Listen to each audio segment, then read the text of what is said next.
They were warriors, wanderers, poets, gods. They ruled the frozen north long before history wrote their names down. They shaped the cosmos from a giant's corpse, chained a wolf that would swallow the sun, and knew from the very beginning that one day everything would end. The Norse gods did not promise eternal paradise. They promised something far more honest, a magnificent doomed existence, fought with everything you had. This is their story, their family, their fate. Welcome to Splinters of Time.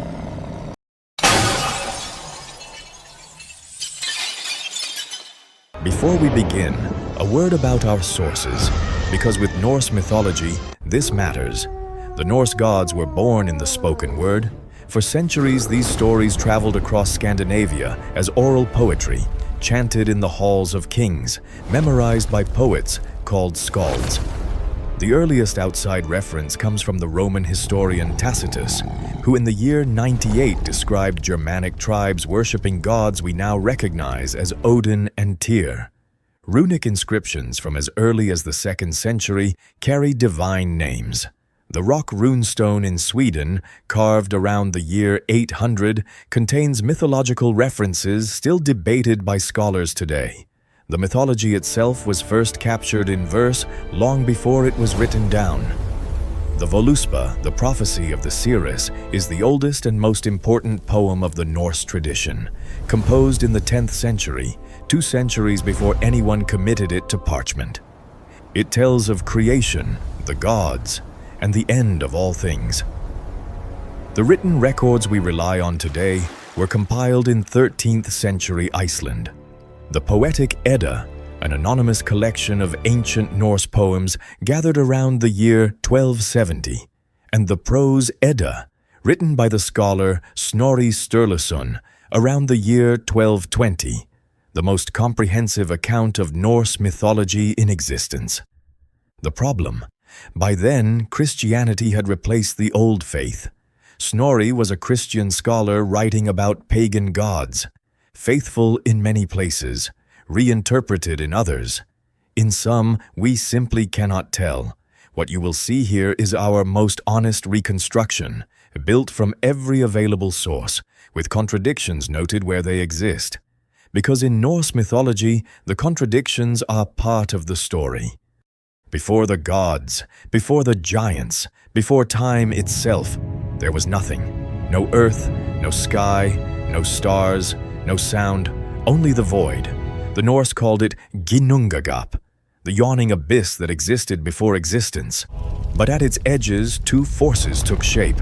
To the north, Niflheim, a world of endless ice and frozen darkness, where poisoned rivers flowed from a single spring and froze everything they touched. To the south, Muspelheim, a world of fire and chaos, ruled by the giant Surtur, whose flaming sword would one day end the world. For ages beyond counting, these 2 forces crept toward each other across the void. When they finally met, ice melted, vapor rose, and from that vapor, the first being took shape. Not a god, not yet, a giant, Ymir, and from Ymir, everything else would follow.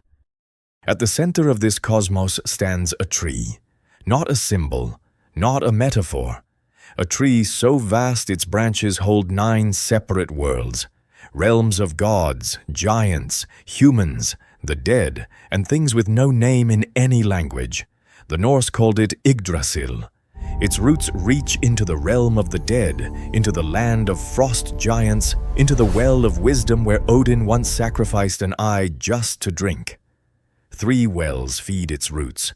3 Norns, the weavers of fate, sit beneath it, spinning the destiny of every living thing, gods included.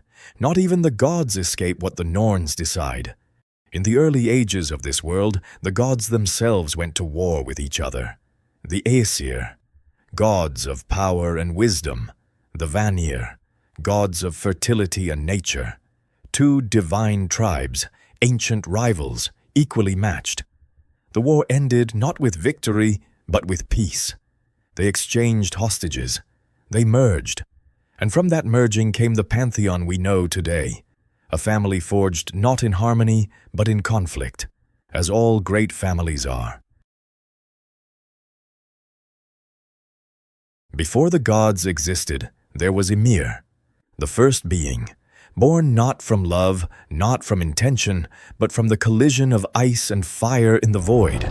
He was not a god, he was something older, a giant, vast and formless, from whose sleeping body other giants were born, sweating from his armpits, growing from his legs. Ymir was chaos given flesh, and chaos, the gods decided, had to end. Odin and his brothers seized Ymir and killed him. From his flesh they made the earth, from his blood the seas, from his bones the mountains, from his skull the sky. Every rock, every wave, every cloud above your head was once part of a single body. Creation, in Norse mythology, begins with murder. Ymir did not arrive alone. From the same primordial ice emerged Audumbla, a great cow, the first nourishment in a world that had nothing. She fed Ymir with her milk, and she fed herself by licking the salty ice. On the first day she licked, hair appeared from the ice. On the second day, a head. On the third day, an entire man emerged. His name was Buri, the first of the gods. Buri was the ancestor of all the Aesir.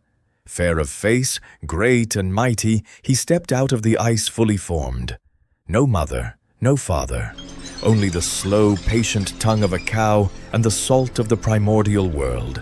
He fathered a son named Bor, and with that, the divine bloodline began. One important note, Buri appears only in the prose Edda, written by Snorri Sturluson in the 13th century. The older Poetic Edda speaks only of the sons of Bur, without naming him directly. Whether Buri is ancient tradition or Snorri's own addition, we cannot say with certainty. Bor, son of Buri, married a giantess named Bestla, daughter of the frost giant Bolthorn. This union is the foundation of everything. Half divine, half giant. The gods of Asgard carry giant blood in their veins from the very beginning. The line between gods and giants in Norse mythology was never as clean as the stories suggest. Together, Bor and Bestla had 3 sons, Odin, Vili, Ve. The world would never be the same. He is called the All-Father, not because he created everything, but because almost every god in Asgard carries his blood, his legacy, or his shadow.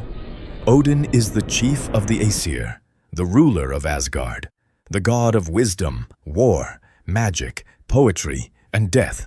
But do not picture a warrior king on a golden throne. Picture an old man in a gray cloak, one eye missing, wandering alone through worlds no other god dares enter. He sacrificed his eye at the well of Mimir to drink a single sip of wisdom. He sought wisdom at any price. He traveled to the roots of Yggdrasil and endured 9 days of isolation and suffering to unlock the secrets of the runes. He traded comfort for knowledge, time, and again, because for Odin, knowing was worth any cost. Odin does not fight battles. He decides who wins them. He does not mourn the dead. He collects them, bringing the greatest warriors to Valhalla to prepare for the one war that matters, Ragnarok. Because Odin knows how the story ends. He has always known, and he prepares anyway. Odin did not build this world alone. His brothers, Vili and Ve, stood beside him when they killed Ymir and shaped the cosmos from his body. Together, the 3 brothers breathed life into the first humans, Ask and Embla, giving them soul, sense, and warmth. After that, Vili and Ve step almost entirely out of the myths. Their names survive. Their deeds survive. But their stories do not. Whether they were once major gods who faded from memory, or figures created simply to explain how 3 brothers made a world, we cannot say. This is one of Norse mythology's many silences. Every family has one. Loki is the god of chaos, trickery, and transformation. Born a giant, he lives among the Aesir as Odin's blood brother. Not by birth, by choice. The 2 cut their palms and made an oath, and that oath bound chaos to order for as long as the gods endured. Loki is not evil, not at first. He is clever, restless, and completely unable to leave well enough alone. He creates problems. He solves them, usually in ways that create bigger problems. But slowly, over time, the tricks grow darker, the betrayals deeper, until the day he arranges the death of Balder, the most beloved of all gods. After that, there is no coming back. The gods chain him in a cave, venom dripping onto his face for eternity. His wife Sigyn holds a bowl above him to catch the drops. When she turns to empty it, he writhes in agony, and the earth shakes. That, the Norse said, is where earthquakes come from. Odin's queen, Asgard's mother. Frigg is the goddess of marriage, motherhood, and the hidden arts of cedar, a form of Norse divination and magic. She sits beside Odin and sees the future as clearly as he does. The difference is she never speaks of it. She is most remembered for what she could not prevent, the death of her son Balder. She went to every creature, every plant, every stone in existence, and made them swear not to harm him. She missed one, mistletoe. Too small, she thought, too harmless. It was not. Note, some scholars believe Frigg and Freya were originally the same goddess, gradually split into two as Norse mythology evolved. The debate remains unresolved. Frigg's father, an Aesir god of whom almost nothing survives. His name appears, his daughter is named, and then the sources go silent. One of Norse mythology's many ghosts. The earth itself, given form. Jord is the personification of the primal earth, one of Odin's partners, and the mother of Thor. She is not a goddess of culture or civilization. She is older than that. She is the ground beneath everything.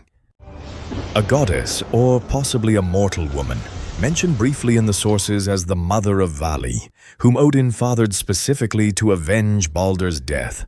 Beyond that, the sources say almost nothing. A giantess and the mother of Vidar by Odin. She appears briefly in the myths as a helper of Thor, lending him her iron gloves and staff. Beyond that, silence. The son of Odin and Jord, the strongest of all the gods. Thor is the god of thunder, storms, and the protection of mankind. Where Odin is subtle and calculating, Thor is direct. His answer to every problem is Mjolnir, his hammer, and his hammer has never failed him. He is not clever. He knows it. He does not care. What Thor is loyal. To the gods, to humanity, to the oath he made to stand between the worlds of order and chaos.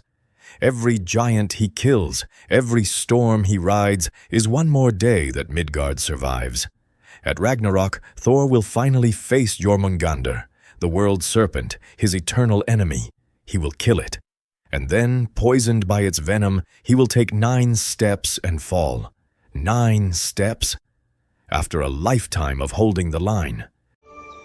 If Thor is the shield of the gods, Balder is their light.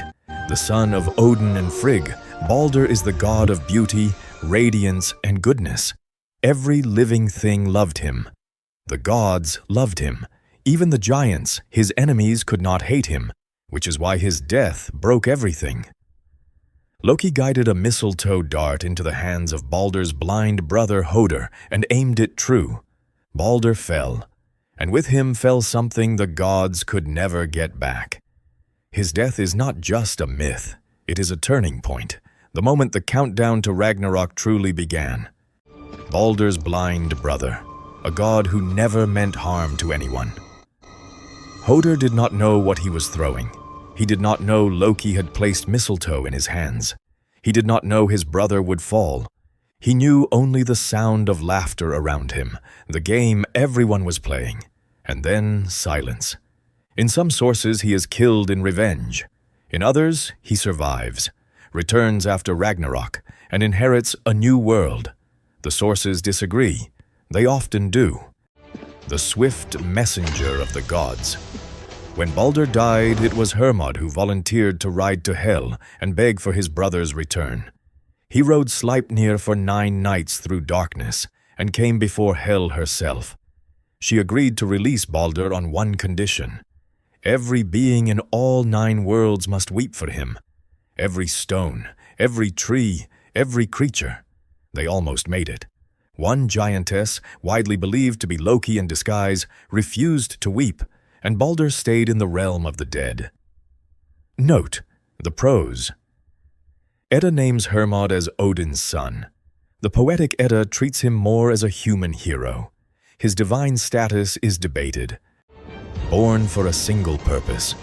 When Balder died, Odin fathered Vali specifically to avenge him. 1 night old, Vali killed Hoder and fulfilled his purpose before he had learned to wash his hands or comb his hair, as the Poetic Edda describes it. After that, Vali survives Ragnarok and inherits the new world, a god created for vengeance who outlives the gods themselves. The silent god. Vidar is Odin's son by the giantess Gridr, and he speaks almost never. He waits. He is said to be the strongest of the gods after Thor, but his strength is not spent on battles or glory. It is saved for one moment. At Ragnarok, when Fenrir swallows Odin, Vidar will place his iron boot on the wolf's lower jaw, grip the upper jaw with his hands, and tear it apart. Odin will be avenged, and Vidar will walk into the new world in silence, as he always has. The god of poetry and eloquence. Bragi sits in Valhalla and welcomes the heroic dead with verse. He has runes carved on his tongue. His words are said to be the finest ever spoken among gods or men. He is named as Odin's son in the prose Edda, though some scholars believe he was originally a real 9th century skaldic poet named Bragi Boddason, later elevated to godhood. The line between man and myth in Norse tradition was never firm. His wife is Idun, keeper of the apples of immortality, the watchman of the gods. Heimdall stands at the edge of Bifrost, the rainbow bridge connecting Asgard to the other realms, watching. He needs less sleep than a bird. He can see 100 miles in any direction, in daylight or darkness. He can hear the grass growing and the wool growing on sheep. He was born of 9 mothers, 9 sisters of the sea. His father is Odin.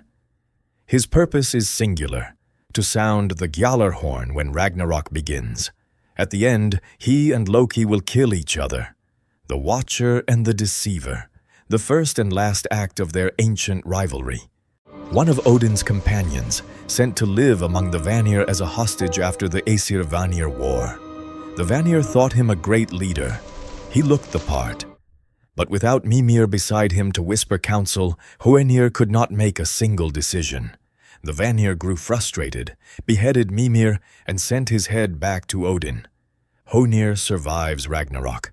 The gods who said the least, it seems, last the longest. The keeper of the Well of Wisdom, located beneath one of Yggdrasil's roots. Odin sacrificed an eye to drink from Mimir's well and gain cosmic knowledge. Later, sent as a hostage to the Vanir alongside Hoenir, Mimir was beheaded. Odin recovered the head, embalmed it with herbs, and spoke runes over it to preserve its voice. To this day, in the myths, Odin consults Mimir's severed head for counsel before the great battles. Wisdom, in Norse mythology, survives even death. Thor's wife, a goddess of golden hair and harvest. Sif's hair was said to be as bright as ripened wheat, a symbol of the earth's abundance. Loki cut it off while she slept, for no reason other than cruelty. Thor's rage was such that Loki was forced to travel to the realm of the dwarves and commission a replacement spun from actual gold. The new hair grew like real hair. The earth reclaimed its gold. Beyond this story, the sources tell us little about Sif. She stands beside Thor, golden and quiet, and the myths move on without her. A giantess and one of Thor's partners. She is the mother of Magni and Modi. Beyond that, almost nothing survives. Her name means iron knife. She is one of many figures in Norse mythology who existed fully in the oral tradition and arrived on the page as only a shadow. the god of hunting, archery, skiing, and winter. Ullr is Sif's son from a previous relationship, making him Thor's stepson. He was once, scholars believe, a major deity across Scandinavia. His name appears in dozens of place names from Norway to Sweden. But by the time the Eddas were written, his stories had been almost entirely lost. What remains is a name, a bow, and the snow. Thor's sons by Jarnsaxa. Their names mean strong and angry. They do not have their own myths. They exist in the sources primarily as inheritors. After Ragnarok, when Thor falls, Magni and Modi will carry Mjolnir into the new world. The hammer does not die with its master. Thor's daughter, named in the sources but given almost no story of her own. Her name means strength. Some sources suggest she became a Valkyrie. Others say nothing at all. She is one of many women in Norse mythology whose names survived but whose stories did not. Baldur's wife, the goddess of joy and devotion. When Baldur died, Nanna's grief was so complete that her heart gave out at his funeral. She was placed on the funeral pyre beside him and burned with her husband. In Hell, they are reunited. In one alternate version of the myth, Nanna never married Baldur at all, choosing Hodur instead. The sources, as always, do not agree. The son of Baldur and Nanna, the god of justice and mediation. For Seti presides over disputes among gods and men from his hall Glitnir, roofed with silver and walled with gold. He is said to be the wisest judge in all the 9 worlds. He is barely mentioned in the primary sources. His hall is described. His parentage is named. And then the texts move on. A god of justice, given almost none by history. Once, before Odin, Tyr may have been the chief of the gods. His name derives from the Proto-Germanic word for god itself, the same root that gives us the word deity. Tuesday is his day. Across the Germanic world, his worship predates Odin's by centuries. By the Viking age, he had been eclipsed, but his defining moment remains one of the most powerful in all of Norse mythology. When the gods needed to bind the wolf Fenrir, only a god willing to place his hand in the wolf's mouth as a pledge of good faith could complete the task. Tyr stepped forward. The chains held. Fenrir bit off Tyr's hand. Tyr knew this would happen. He did it anyway. Note, the Prose Edda names Tyr as Odin's son. The Poetic Edda names him as the son of the giant Hymir. The sources directly contradict each other. The keeper of the apples of immortality. Without Idun's apples, the gods age and wither like any mortal. She tends them quietly, and the gods remain young. Her importance is absolute, and almost no one notices until she is gone. When Loki betrayed her to the giant Thjazi, the gods began to age almost immediately. Gray hairs, stiff joints, panic in Asgard. They forced Loki to bring her back, which he did, barely, with Thjazi in pursuit. The gods burned Thjazi at the gates of Asgard, and the apples were returned. The goddess of healing and medicine.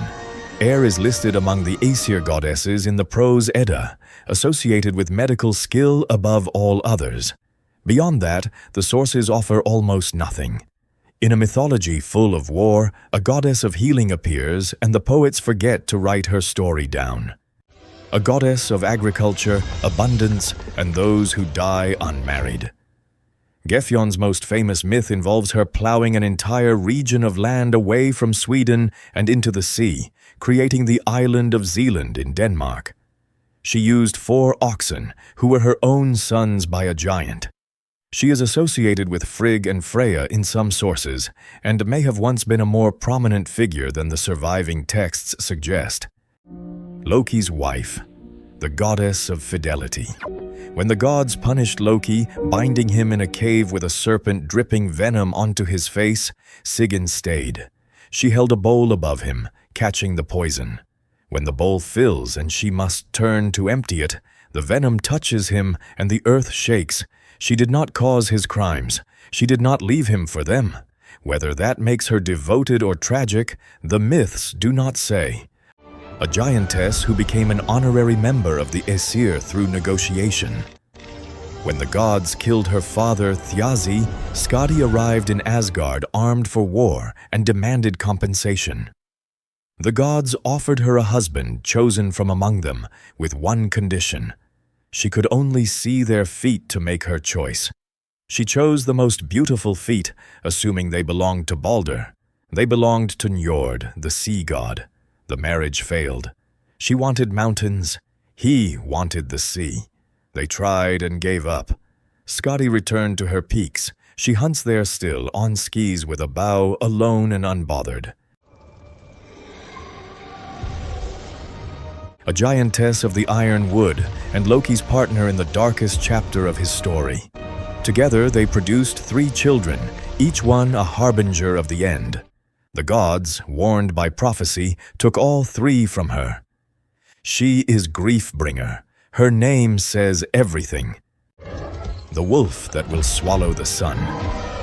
Born of Loki and Angerboda, Fenrir grew so vast and so quickly that the gods grew afraid. They tried 3 times to chain him. Twice he broke free. The 3rd time they used a magical ribbon forged by dwarves from impossible things. The sound of a cat's footstep, the beard of a woman, the roots of a mountain. It held. But only because Tyr placed his hand in Fenrir's mouth as a pledge. When the wolf realized the chains would not break, he bit the hand off. Fenrir remains bound beneath the earth. At Ragnarok he breaks free, swallows Odin, and is killed by Vidar. The world serpent. Cast into the ocean by Odin, Jormungandr grew until it encircled all of Midgard and bit its own tail. It is the boundary of the known world. Thor fished for it once, nearly dragged it from the sea, and a nearby giant cut the line in terror. At Ragnarok, Jormungandr releases its tail and rises from the ocean. Thor kills it. The serpent's venom kills Thor. 9 steps, and the thunder god falls. The ruler of the dead. Hel governs Helheim, the realm where those who die of illness, old age, or any death that is not battle go to spend eternity. She is described as half living, half corpse. Her hall is called misery. Her table is called hunger. And yet, she is not cruel. She is simply absolute. When Hermod came to beg for Baldur's return, she listened. She set her terms. The world wept. All except one. And Baldur stayed. Hel does not negotiate. She administers. Odin's 8-legged horse and the fastest creature in the 9 worlds. Sleipnir's origins are among the strangest in all of mythology. A giant agreed to build Asgard's walls, demanding the sun, the moon, and Freya as payment. The gods, certain he would fail, allowed him to use his horse. The horse was extraordinary. The work progressed too fast. The gods panicked and ordered Loki to fix it. Loki transformed himself into a mare. He led the builder's horse away from the work. The walls were never finished. The builder was killed. And some months later, Loki returned to Asgard leading a grey foal with 8 legs. He gave it to Odin without a word. The spark that started a war. Gullveig was a Vanir woman who came to Asgard and was killed by the Aesir, burned 3 times, and rose again 3 times. Her resurrection enraged the Vanir and ignited the first war between the 2 divine tribes.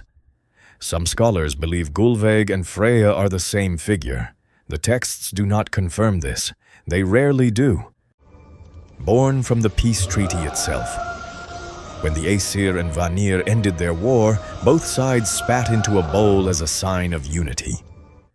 From that mingled saliva, Kvasir was formed. He was so wise he could answer any question ever asked. He was later killed by 2 dwarves, who drained his blood into 3 vessels and mixed it with honey to create the mead of poetry. Anyone who drinks it gains the gift of verse and wisdom. Odin eventually stole it back. The Vanir god of the sea, wind, and wealth. Njord came to live among the Aesir as part of the peace exchange after the war. He is calm, prosperous, and extraordinarily wealthy. He married Skadi. It did not work. He is the father of Freya and Freya, the two most celebrated of the Vanir, the god of fertility, prosperity, and peace. Freya rules over Alfheim, the realm of the light elves, and commands the rain and sunshine that bring harvests. He owns a ship that can sail any sea and fold into a pocket. He owns a boar with golden bristles that lights the darkness as it runs. He once traded his sword, a blade that fought on its own, for the love of the giantess Gerda. At Ragnarok, without his sword, he faces Surtur and falls.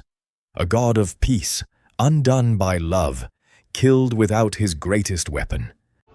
The most powerful of the Vanir goddesses, Freya is the goddess of love, fertility, war, and death. She is the mistress of cider magic.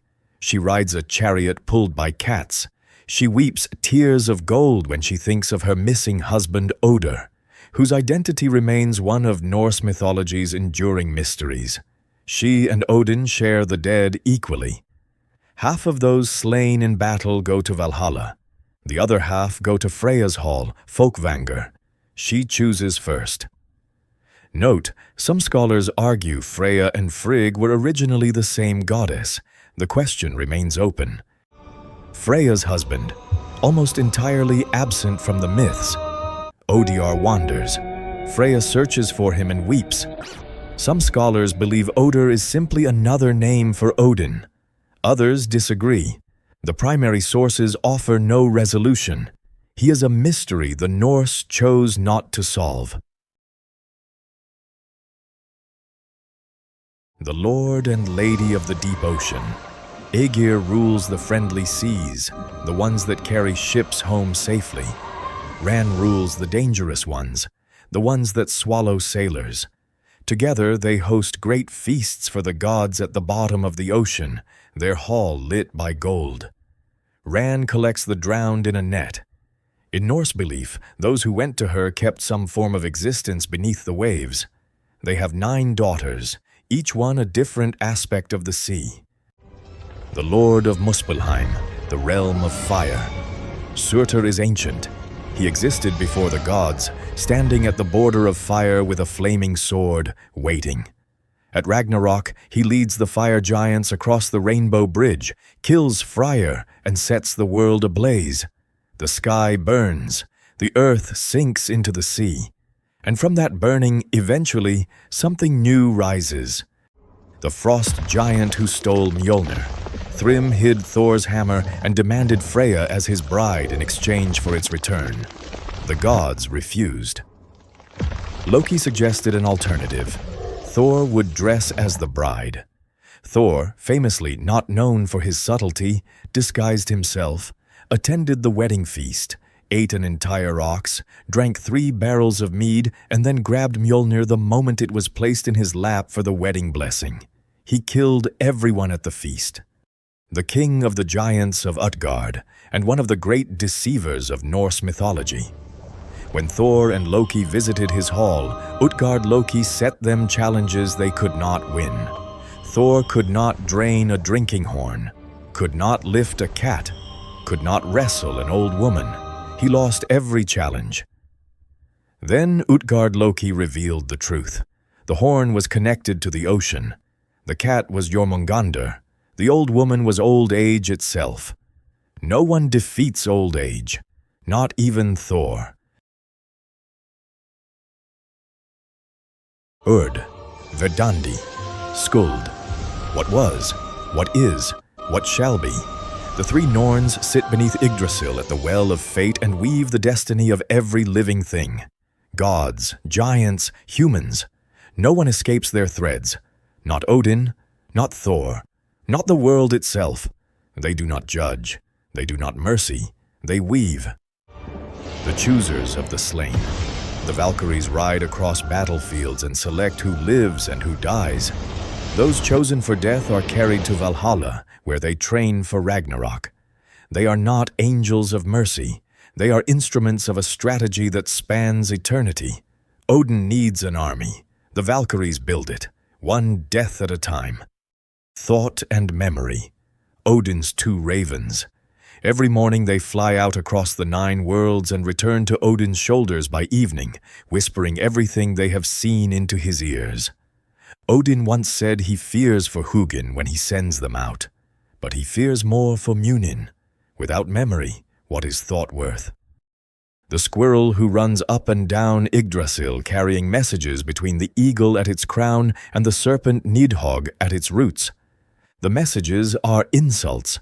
Ratatoskr carries them faithfully, stirring conflict between the two ancient enemies, ensuring the tension that holds the tree alive never fades. Even the world tree needs a troublemaker. The corpse gnawer. Nidhogg coils around the roots of Yggdrasil and gnaws at them endlessly, slowly weakening the tree that holds the 9 worlds together. It feeds on the bodies of murderers and oath-breakers in Nastrond, the shore of the dead. It survives Ragnarok. It flies over the new world with wings full of corpses. Some things do not end with endings. The Norse gods always knew. From the very beginning, the seers had spoken. The world tree would tremble, the wolf would break free, the serpent would rise from the ocean, and the gods would march to a battle they could not win. Ragnarok, the fate of the gods. Not a punishment, not a failure, simply the end that was written into the beginning. 3 winters with no summer between them. Fimbulwinter. The world grows cold and dark. Brothers kill brothers. Fathers abandon children. Every bond of loyalty dissolves. Then the signs come. Fenrir breaks his chains. Jormungandr releases its tail and rises from the sea. Loki escapes his cave. The ship Naglfar, built from the nails of the dead, sets sail carrying an army of giants. And Surtur marches from Muspelheim, his flaming sword lighting the sky.